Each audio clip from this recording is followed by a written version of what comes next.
Hello students and welcome back to our YouTube channel Vidyam. मैं हूं Anshita Jindal, a graduate from Shriram college of commerce, new Delhi. And आज इस video में मैं तुम्हें करवाने वाली हूँ census and sample method of collection of data. तो ऑलरेडी चैप्टर 1 हमने कर लिया था, हमने कलेक्शन ऑफ डेटा भी कंप्लीट कर लिया था। एंड अब हम करने वाले हैं सेंसस मेथड क्या होता है, सैंपलिंग मेथड क्या होता है कलेक्शन ऑफ डेटा का। ठीक है, तो कोई भी अगर लेक्चर हमारा देखना है, डिस्क्रिप्शन में लिंक है, अकाउंट्स, इको, बिजनेस, तीनों की प्लेलिस्ट का लिंक है। जल्दी से जाके प्लेलिस्ट को सेव कर लो, चैनल को लाइक शेयर सब्सक्राइब कर दो। टेलीग्राम चैनल का लिंक है, उस पे सारे नोट्स मिल जाएंगे। व्हाट्सएप चैनल का लिंक है, उस पे आपको डेली एमसीक्यूज मिलने वाले हैं। तो जल्दी से जाके सारी चीजों को फॉलो कर लो। ठीक है, शुरू करते हैं हमारी वीडियो को। तो कॉन्सेप्ट क्या है भैया, सेंसस क्या होता है, सैंपल क्या होता है। ठीक है, देखो हमारे पास अगर 1000 लोगों से हमने डेटा कलेक्ट करना है, अगर हमने हमारी पूरी जो भी इन्वेस्टिगेशन करनी है, जो भी चीजें हमने करनी है, लेट्स से अगर उसमें से मैंने 15, 16, 17, 18, 19, 20, लेट्स से मेरे पास ये 20 बच्चे हैं, मेरी क्लास में 20 स्टूडेंट्स हैं। मैं इन 20 स्टूडेंट से डेटा कलेक्ट करना चाहती हूँ, अपनी रिसर्च पूरी करना चाहती हूँ। अगर मैं क्वेश्चंस पूछूं सारे के सारे 20 के 20 स्टूडेंट्स को, इन सभी से क्वेश्चन पूछूं, सभी से आंसर लूं, सभी से इन्वेस्टिगेशन करूं, सभी से डाटा कलेक्ट करूं, तो उस मेथड को बोला जाएगा सेंसस मेथड। पर दूसरा तरीका क्या हो सकता है यार, मैं बोलूं सारे 20 के 20 बच्चे तो अवेलेबल है नहीं, और जरूरी भी तो नहीं है हर बच्चे से पूछना, क्योंकि सारे बच्चे एक ही क्लास के तो हैं। ऑलमोस्ट हर बच्चा सेम ही आंसर तो करेगा। तो मैं क्यों अपना टाइम बर्बाद करूं और 20 स्टूडेंट से अलग अलग जाके पूछूं। मेरे पास इतना टाइम नहीं है, इतना पैसा नहीं लगाना चाहती, इतना जरूरी भी नहीं है, एक्यूरेसी भी इतनी जरूरी नहीं है कि सबसे जाके पूछूं। तो मैं एक काम करती हूँ, इनमें से कोई 5 बच्चे ही उठा लेती हूँ। मैंने उठा लिया number 2, number 5, number 10, number 12, number 20। ठीक है, मैंने 5 बच्चे उठा लिए और मैं बोलूंगी कि मैं इन 5 बच्चों से पूछूंगी, आस्किंग ओनली 5 स्टूडेंट। और 5 बच्चों से पूछने के बाद जो मैं रिजल्ट निकालूंगी, मैं रिजल्ट ये निकालूंगी कि इन 20 बच्चों का ओपिनियन ऐसा है। रिजल्ट में मैं बोलूंगी कि क्लास टेंथ ए का लेट्स से अगर ये डेटा है, तो मैं रिजल्ट में बोलूंगी कि मेरा 10th ए से ये रिजल्ट निकल के आया है। डिफरेंस क्या है, यहाँ पर मैंने 10th ए के हर बच्चे से पूछा है और उसके बेसिस पे बोला है कि 10th ए का ये ओपिनियन है। यहाँ पर मैंने सिर्फ 5 ही बच्चों से पूछा है और बोला है कि 10th ए का ये ओपिनियन है, क्योंकि यहाँ पर मैं जनरलाइज कर रही हूँ। यहाँ पर मैं ये सोच रही हूँ कि अगर 5 बच्चों ने ऐसा बोला है, बाकी बच्चे भी तो इसी क्लास के हैं, अगर 5 बच्चों को ऐसा लगता है तो बाकियों को भी तो ऐसा लगता होगा। तो मैंने 5 बच्चों का एक सैंपल ले लिया और उस सैंपल के बेसिस पर मैंने बोल दिया कि अगर इनका ऐसा सोचना है, बाकियों का भी यही सोचना होगा, तो आंसर मैंने सैंपल के बेसिस पे रिजल्ट निकाल दिया अपनी पूरी क्लास 10th ए का। तो बेटा जी, जितने लोगों से मैंने इन्वेस्टिगेशन करनी है, जितने लोगों की इन्वेस्टिगेशन करके मैंने रिजल्ट निकालना है, अगर मैं हर एक इंसान से जाके पूछूंगी तो उसको बोला जाता है सेंसस मेथड। पर अगर मैंने उसमें से कुछ लोगों को निकाला और कुछ लोगों से पूछ के सभी के लिए रिजल्ट बता दिया, कुछ लोगों से पूछ के रिजल्ट बताया कि इन सभी का यही मानना होगा, उसको बोला जाता है सैंपल मेथड। की मैंने सैंपल ले लिया। समझ रहे हो, जैसे होता है ना कि अगर आप लेट्स से अगर आप बाजार में मिठाई लेने जाते हो, तो आप क्या करोगे भैया, ऐसा नहीं है कि सारी मिठाई खा के चेक करोगे, आप छोटा सा एक टेस्ट करोगे और बोलोगे अगर ये ऐसा है तो बाकी के भी तो सारे रसगुल्ले ऐसे ही होंगे। दैट इज सैंपल, कि आपने एक ट्राई करके देख लिया एंड आपने अज्यूम कर लिया कि बाकी सारे भी ऐसे ही होंगे, और उस सैंपल के बेसिस पे आपने रिजल्ट निकाल दिया कि इनके रसगुल्ले ऐसे हैं। लेकिन अगर आप हर एक बच्चे को जाके पूछ रहे हो, अगर आप हर एक रसगुल्ले को टेस्ट कर रहे हो और फिर बोल रहे हो कि इनके रसगुल्ले ऐसे, that is called a census method. Census आपने सुना होगा ना, जनगणना इंडिया में होती है ना, होती है ना, हमारे देश में हर 10 साल में सेंसस ऑफ इंडिया होता है ना, जनगणना होती है, जो हुआ नहीं इस बार 2021 में कोविड की वजह से। वो सेंसस है। सेंसस क्या है? मतलब कि हमारे देश के हर एक इंसान से जाके सरकार सवाल पूछती है और हर एक इंसान के बेसिस पे डाटा निकालती है, कलेक्ट करती है, रिजल्ट निकालती है।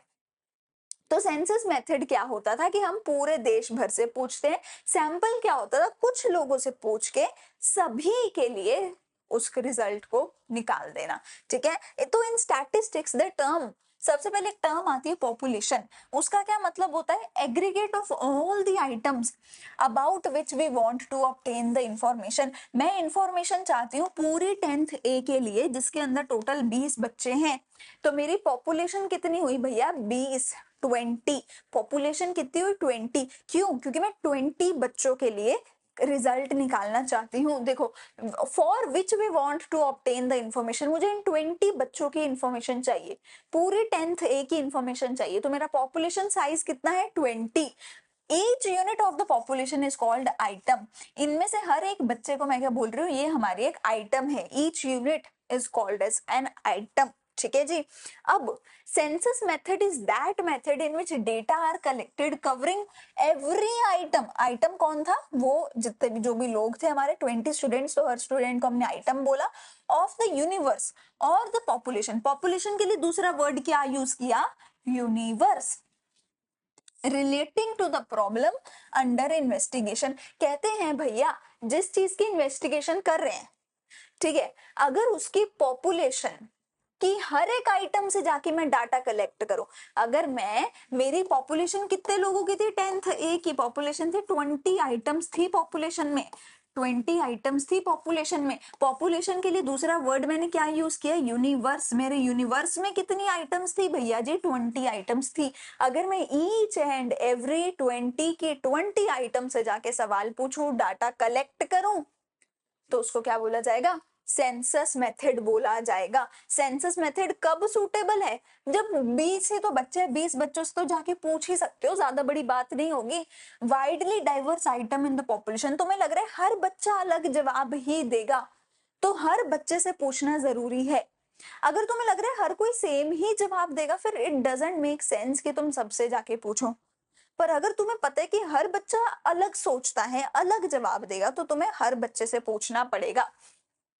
Requirement of extensive examination of different items, तुम्हें डिटेल्ड एग्जामिनेशन करने की जरूरत है। सिंपल छोटा मोटा एक येस नो करके काम नहीं चलेगा, तुम्हें डिटेल्ड एग्जामिनेशन की जरूरत है। और एक्यूरेसी चाहिए 100%। तुम बोल रहे हो कि मैंने तो सिर्फ 5 बच्चों से पूछा था। अरे अगर वो 5 बच्चे सही से जवाब ना दे पाए, तो तुम्हें तो हर एक बच्चे से पूछना चाहिए। एक्यूरेसी 100% चाहिए। रिलायबिलिटी, एक ऐसा डाटा तुम्हें चाहिए जिसके ऊपर तुम 100% ट्रस्ट कर सको, और वो तभी बन सकता है जब तुम हर एक आइटम, हर एक इंसान से जाके पूछो, पूरी पॉपुलेशन, पूरे यूनिवर्स के। तो वो सेंसस मेथड के अंदर होता है। पर सैंपल मेथड में क्या होता है, आगे वो देखते हैं। पहले वो देख ले, सैंपल मेथड देख ले, फिर मेरिट्स डिमेरिट्स एक साथ पढ़ लेंगे, क्योंकि मेरिट और डिमेरिट सेंसस के और सैंपल के एक दूसरे के ऑपोजिट होंगे। तो सैंपल मेथड देखो क्या है। It is that method in which data is collected about the sample on a group of items taken from the population. पूरी पॉपुलेशन में से कुछ ग्रुप ऑफ आइटम्स हमने उठाई हैं एज अ सैंपल, और उनके ऊपर, उनसे ही हमने डेटा कलेक्ट किया है for examination, and conclusion are drawn on their basis. तो पूरी मेरी पॉपुलेशन में 20 लोग थे, उसमें से मैंने सैंपल उठाया है 5 लोगों का। इन 5 लोगों के बेसिस पर एग्जामिनेशन करी जाएगी, इन 5 लोगों के बेसिस पे कंक्लूजन निकाला जाएगा पूरे 20 लोगों का। That is called as sample method. ये कब सूटेबल है? जब बहुत लार्ज साइज है पॉपुलेशन का, लाखों लोग हैं, you can not go out and talk to lakhs of people and ask them कि मुझे आंसर दो। हमारी सरकार ऐसा कर सकती है सिर्फ, और वो भी 10 साल में एक बार। हम लोग नहीं कर सकते। तो जब पॉपुलेशन का साइज बहुत बड़ा है तो आपको सैंपल के बेसिस पर ही काम करना पड़ता है। Very high degree of accuracy is not needed, accuracy आपको ज्यादा नहीं चाहिए, ठीक है। Intensive examination of diverse item is not required, आपको डिटेल्ड एग्जामिनेशन नहीं चाहिए। When different units of the universe are broadly similar, आपको लग रहा है हर बच्चा सेम ही तो जवाब देगा, सबसे पूछने की जरूरत ही क्या है, सारे बच्चे सेम ही तो हैं, सेम ही क्लास के हैं, सेम ही सेक्शन के हैं, सेम ही सब्जेक्ट पढ़ते हैं, ठीक है ना, सेम एरिया के हैं या जो भी है, तो तुम सोचते हो सेम ही आंसर देंगे। I don't need to talk to all of them individually, तो तुम एक किसी कुछ सैंपल लेके कुछ एक बच्चों से ही पूछते हो, ठीक है जी। चलो ये हो गया अपना सैंपल मेथड। अब देखो मेरिट्स डिमेरिट्स। पहले सेंसस मेथड के मेरिट्स देखो। सेंसस मेथड के मेरिट्स क्या होंगे, क्योंकि हर किसी से पूछा गया है तो 100% ट्रस्टवर्दी डेटा है, 100% एक्यूरेट है, बायस नहीं है ना। मैंने तो सबसे पूछा ही है, देखो मैंने तो सबसे ही पूछा है, मैंने तो पूरी क्लास से पूछा है, मैंने सिर्फ टीचर के फेवरेट बच्चे से नहीं पूछा, मैंने टीचर के चमचे से नहीं पूछा, मैंने तो पूरी क्लास से पूछा है। तो मैंने अपने बायस नहीं दिखाया। बायस मतलब कि मैं खुद जानबूझकर किसी एक के ज्यादा, किसी एक को ज्यादा फेवर कर रही हूँ, किसी एक के खिलाफ हूँ जानबूझकर, क्योंकि जो फ्रंट बेंचर है, टीचर का चमचा है, वो उसको मैं डेफिनेटली एज ए टीचर ज्यादा फेवर कर रही हूँ, और जो बैक बेंचर्स हैं उनको तो भैया मैं जानबूझ के, उनने कुछ बोला भी नहीं है फिर भी मैं जाके उनको पकड़ूंगी, क्यों? क्योंकि मेरा एक बायस है कि नहीं ये तो ऐसा ही होगा, ठीक है ना। तो मैं अपने दिमाग में जानबूझ के किसी को फेवर कर रही हूँ, जानबूझ के किसी के अगेंस्ट हूँ, मैं वो कर ही नहीं सकती यहाँ पे, क्योंकि मैंने तो पूरी क्लास से ही पूछ लिया ना, फ्रंट ने भी बता दिया, बैक बेंचर ने भी बता दिया, तो बायस होगा ही नहीं। बहुत ज्यादा एक्सटेंसिव इंफॉर्मेशन, मुझे डिटेल्ड इंफॉर्मेशन मिलती है हर बच्चे से, हर एक आइटम से। डाइवर्स कैरेक्टरिस्टिक्स, सबकी अलग अलग कैरेक्टरिस्टिक्स को मैं स्टडी कर सकती हूँ, ठीक है। Study of complex investigation, complex चीजों को भी मैं स्टडी कर सकती हूँ। इनडायरेक्ट इन्वेस्टिगेशन भी मैं यहाँ पे कर सकती हूँ, क्योंकि मैं, मान लो मैंने हर बच्चे से सिर्फ उनका स्कोर पूछना था, अब मैंने स्कोर तो पूछा, साथ साथ ये भी पूछ लिया कि अच्छा आपको पढ़ने में कोई दिक्कत आई थी, तो वो इनडायरेक्ट एग्जामिनेशन भी मैं यहाँ पे कर सकती हूँ, ठीक है। डिमेरिट्स क्या होंगे, क्योंकि हर किसी से पूछना है तो टाइम बहुत लगेगा, पैसा बहुत लगेगा, एफर्ट बहुत लगेगा, मैन पावर बहुत ज्यादा लगेगी, not suitable for large investigation, के लिए सुटेबल नहीं है। अच्छा, अब सैंपल मेथड के लिए बिल्कुल उल्टा होगा। देखो सैंपल मेथड के लिए क्या होगा, सैंपल मेथड महंगा नहीं है, सस्ता है, कम टाइम लगेगा, लार्ज इन्वेस्टिगेशन में यूज कर सकते हो, कन्वीनियंस है बिल्कुल ही, और ज्यादा साइंटिफिक भी है। पर इधर क्या है, बायस होगा, पार्शियल होगा, कंक्लूजन गलत हो सकता है, ठीक है ना, आप इसको ज्यादा रिलायबल, ज्यादा एक्यूरेट नहीं बोल सकते हो, ठीक है। स्पेशलाइज नॉलेज आपको होनी चाहिए एक सैंपल बनाने के लिए, सैंपल बनाने में मुश्किल आ सकता है, और सैंपल को सिलेक्ट करने में मुश्किल आ सकता है। मतलब यहाँ पर मुझे पहले तो ये देखना पड़ेगा कि 20 बच्चों को रिप्रेजेंट करने के लिए क्या मुझे 2 बच्चे चाहिए, या मुझे 5 बच्चे चाहिए, या मुझे 10 बच्चे चाहिए, कितने बच्चे चाहिए रिप्रेजेंट करने के लिए। अच्छा 5 बच्चे चाहिए, तो 5 में लड़कियां कितनी होंगी, लड़के कितने होंगे, टॉपर कितने होंगे, बैक बेंचर कितने होंगे, टीचर का चमचा होगा या टीचर्स का जो दुश्मन है वो होगा, ठीक है, रेगुलर आने वाला बच्चा होगा या जो रेगुलर नहीं आता वो बच्चा होगा, ठीक है ना। तो यहाँ पे मुझे हर एक कैरेक्टरिस्टिक के बेसिस पे देखना पड़ेगा कि पहले मैं किस बच्चे से पूछूं, किस बच्चे को इन 5 का सैंपल का हिस्सा बनाऊं, ठीक है ना। चलो फिर essential of a sample, sample की इसेंशियल्स क्या होने चाहिए, वो जो सैंपल है वो रिप्रेजेंट करे पूरी पॉपुलेशन को, मतलब जो मैंने 5 बच्चे सिलेक्ट करे हैं वो मेरी पूरी की पूरी क्लास को, 20 बच्चों की क्लास को रिप्रेजेंट करे। वो इंडिपेंडेंट होना चाहिए, जरूरी नहीं है कि अगर मैंने लेट्स से एक फ्रंट बेंचर को उठाया तो बैक बेंचर कहता इससे तो मेरी दुश्मनी है, अगर इसको उठा रहे हो तो मैं तो नहीं आता, कुछ भी कर लो, ठीक है, ऐसा हो सकता है। या फिर मैंने एक दोस्त को उठाया, दूसरा दोस्त कहता कि मैं भी इसके साथ ही जाऊंगा, मैं इसके बिना यहाँ नहीं बैठूंगा, तो वहां पे इंडिपेंडेंस नहीं है। इंडिपेंडेंट होना चाहिए कि तुमने एक को उठा लिया तो उठा लिया, उसका किसी दूसरे से रिश्ता नाता नहीं है कि ये आया तो वो नहीं आएगा तो वो भी आएगा, नहीं। Every item that you have picked should be independent, ठीक है। होमोजेनिटी होनी चाहिए, मतलब सिमिलर तरीके की चीजें होनी चाहिए, ठीक है। एडिक्वेट होना चाहिए, जैसे मैंने बोला कि 20 बच्चों के लिए 2 बच्चे बहुत कम है, 5 फिर भी थोड़ा सा एडिक्वेट लगता है, ठीक है। क्या क्या मेथड होता है सैम्पलिंग के। तो हमारे पास रैंडम सैम्पलिंग होता है, हमारे पास नॉन रैंडम सैम्पलिंग होता है। हमारे पास दो अलग अलग तरीके होते हैं सैम्पलिंग के, random non random sampling. Random sampling में होता है कि मैंने रैंडमली आंखें बंद करके किसी भी एक बच्चे को उठा लिया कि तू आ जा। नॉन रैंडम सैम्पलिंग क्या होगा कि मैंने सिलेक्ट किया है कि ये सही लग रहा है, ये सही लग रहा है, इसको ही उठाना है, इसको ही उठाना है, ठीक है। या मैं बोल रही हूँ इवन नंबर वाले सारे रोल नंबर्स आ जाओ, ऑड नंबर वाले सारे रोल नंबर्स आ जाओ, सारी लड़कियां आ जाओ, वो नॉन रैंडम है कि मैं बोल रही हूँ लड़कियां ही आएंगी, है ना, लड़के ही आएंगे या इवन नंबर वाले ही आएंगे, ठीक है, वो नॉन रैंडम है। रैंडम है कि कोई भी 3 बच्चे आ जाओ, तो जिन 3 बच्चों ने पहले हैंड रेस किया वो 3 बच्चे आ गए, ऐसे होगा। तो non random versus random sampling, ठीक है, इनके अलग अलग तरीके हैं। देखो क्या क्या है। रैंडम सैम्पलिंग में पहला मेथड होता है लॉटरी। वो होता है ना कि तुम्हें लॉटरी टिकट मिल गई है, अब इस लॉटरी टिकट में किसी का भी नंबर आ सकता है, जिसका नंबर आएगा लॉटरी टिकट में, मुझे नहीं पता कौन सी लॉटरी टिकट किसने खरीदी है, लोग आए थे लॉटरी टिकट खरीद के ले गए, ठीक है कि नहीं। अब उसमें लॉटरी टिकट में किसी का भी नंबर निकल सकता है, जिसका नंबर निकला वो हमारे सैंपल का हिस्सा बन जाएगा, सिंपल हो गया।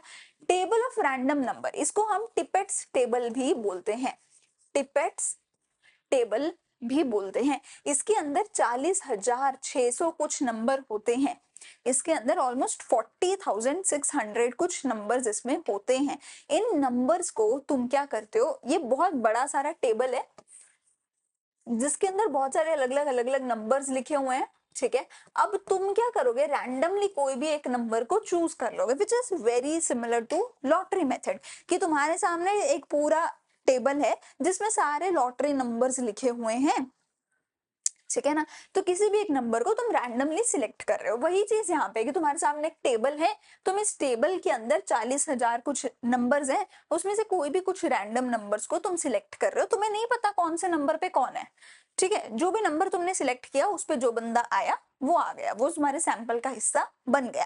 पर नॉन रैंडम सैम्पलिंग में थोड़ा सा बायस हो सकता है, इसमें तुम जानबूझ के सोच समझ के सिलेक्ट करते हो, यानी कि पर्पसिव सैम्पलिंग। फॉर एग्जांपल तुम्हारे दिमाग में एक पर्पस था कि मुझे लड़कियां ही चाहिए अपने इस सैंपल के लिए, तो तुमने लड़कियों में से ही किसी को सिलेक्ट किया, तुमने ओपन नहीं छोड़ा कि कोई भी 3 बच्चे आ जाओ, तुमने बोला कोई भी 3 लड़कियां आ जाओ, समझ रहे हो, वो एक पर्पस है कि I need only girls for this particular dance competition, ठीक है। स्ट्रैटिफाइड सैम्पलिंग, स्ट्रैटिफाइड सैम्पलिंग में क्या होता है, तुम लोगों को अलग अलग ग्रुप्स में डिवाइड कर देते हो, जैसे कि तुमने बोला एक 10th ए है, एक 10th बी है, एक 10th सी है, तो तुमने पूरी 10th क्लास को 3 अलग अलग ग्रुप्स में डिवाइड कर दिया, और हर एक ग्रुप में से लेट्स से 5-5 बच्चे आएंगे, हर एक ग्रुप में से कुछ कुछ लोग आएंगे, ठीक है, ओवरऑल पूरे सैंपल को रिप्रेजेंट करने के लिए, ठीक है। तो तुमने पहले ग्रुप्स बनाए और हर एक ग्रुप में से कुछ बच्चों को सिलेक्ट किया, that is called as stratified sampling, ठीक है। सिस्टमेटिक सैंपलिंग क्या होता है कि जैसे मैंने बोला कि इवन नंबर वाले सारे रोल नंबर्स आ जाओ, या फिर every nth number, every 5th student, 1 2 3 4 5 तू आ जा, फिर 6 7 8 9 10 तू आ जा, फिर 11 12 13 14 15 वाला आ जाएगा, तो every 5th person can come, every 10th person, ठीक है, nth नंबर 10वें नंबर पे है, 20वें 30वें नंबर वाले वो लोग आ जाओ, ठीक है। तो एक कंपैरेटिवली कम रैंडम हो गया यहाँ पे, ठीक है ना।